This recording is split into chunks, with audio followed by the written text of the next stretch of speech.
देखिए, आज हम सब पढ़ेंगे केमिकल रिएक्शन एंड इक्वेशन।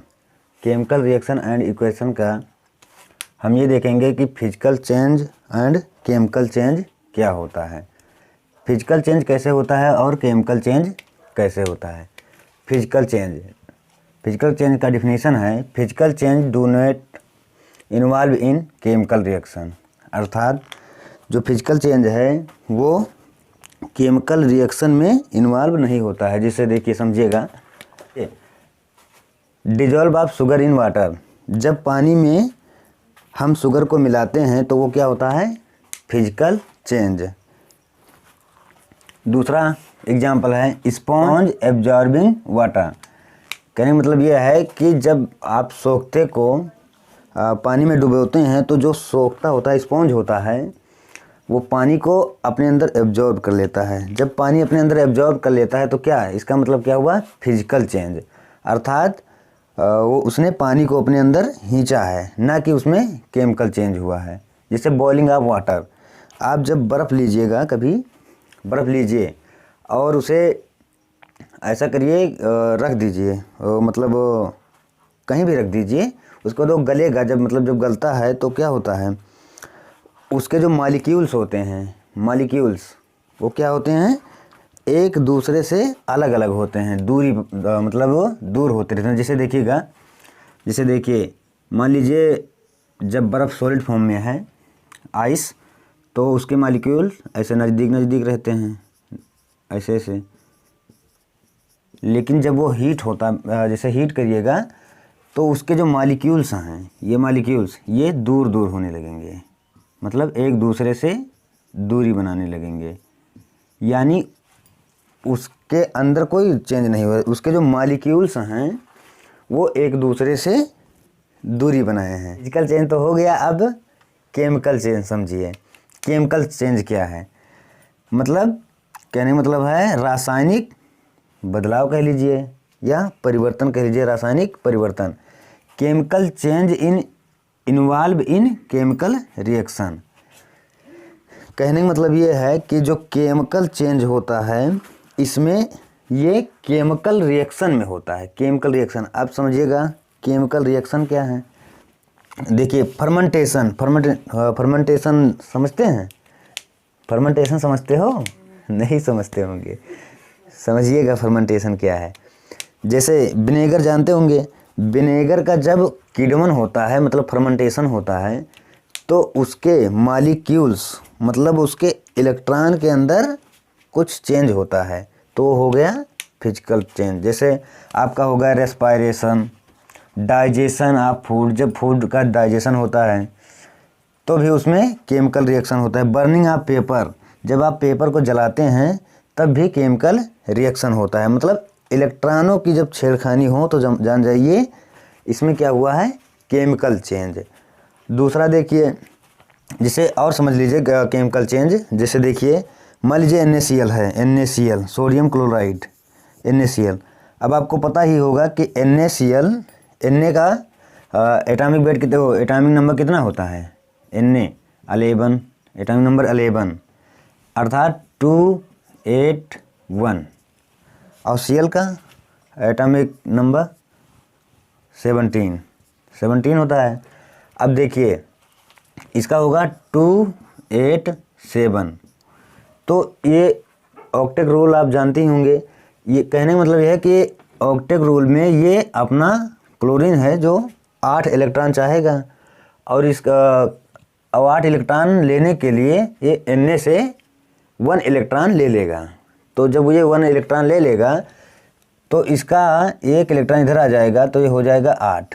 जब 8 हो जाएगा तो इसमें क्या हुआ, NaCl क्यों बना, क्योंकि ये इलेक्ट्रॉन ले लिया इसका और इसने इलेक्ट्रॉन को दे दिया। अर्थात ये हुआ कि NaCl बन गया, मतलब इसके इलेक्ट्रॉन और इसके इलेक्ट्रॉन में कुछ फेर बदलाव हुआ, मतलब चेंज हुआ। अर्थात ये क्या हुआ, केमिकल चेंज। वहीं फिजिकल चेंज में क्या होता था, फिजिकल चेंज में ये हुआ कि जो मॉलिक्यूल्स थे H2O के, मान लीजिए H2O, ये सब H2O मान लीजिए, जैसे इसे अलग अगर हम कर दें अकेले में, ये देखिए H2O, अब समझिए ये सब H2O है, बट इसे जब हम हीट किए तो ये क्या हुआ, यही सब अलग हो गए, ये अलग हो गया, मतलब ये यहाँ चला गया, यहाँ चला गया, यहाँ चला गया, यहाँ, मतलब दूरी बना लिए, ना कि इसके इलेक्ट्रॉनों के बीच कोई चेंज हुआ है। तो ये क्या हुआ, फिजिकल चेंज।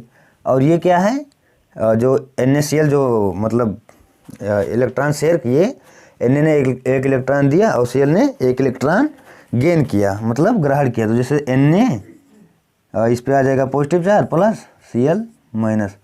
अब ये दोनों माइनस और प्लस दोनों मिलकर NaCl बना लेते हैं, मतलब ये एक इलेक्ट्रॉन ये देता है, एक इलेक्ट्रॉन ये ले लेता है और एक NaCl का फॉर्म कर लेते हैं, मतलब बन जाता है। तो इसमें क्या हुआ, केमिकल चेंज, जबकि इसमें क्या हो रहा था, फिजिकल चेंज।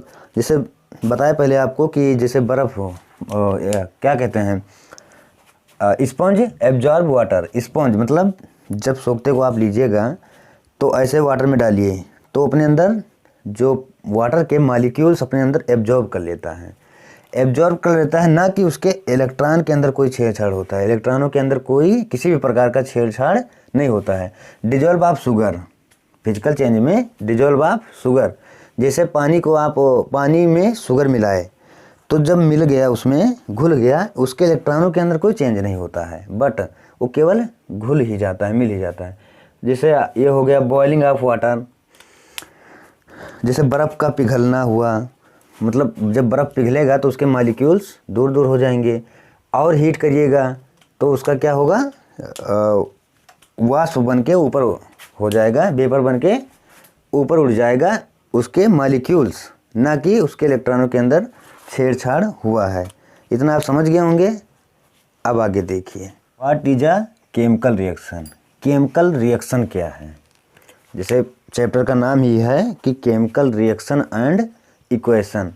तो पहले आप केमिकल रिएक्शन समझ लीजिए, उसके बाद समझिएगा केमिकल इक्वेशन क्या है। तो देखिए, the process of interaction of chemical to form new chemical is known as chemical reaction. कहने का मतलब ये है, एक एलिमेंट दूसरे एलिमेंट से जब रिएक्ट करता है तो एक प्रोडक्ट बनता है।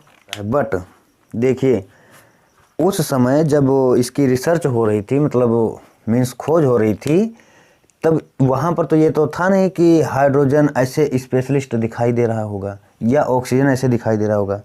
जब साइंटिस्ट रिसर्च कर रहे थे तो ऑक्सीजन और हाइड्रोजन रियल में ऐसे नहीं बन के दिख रहे थे, इसको हम बनाए हैं।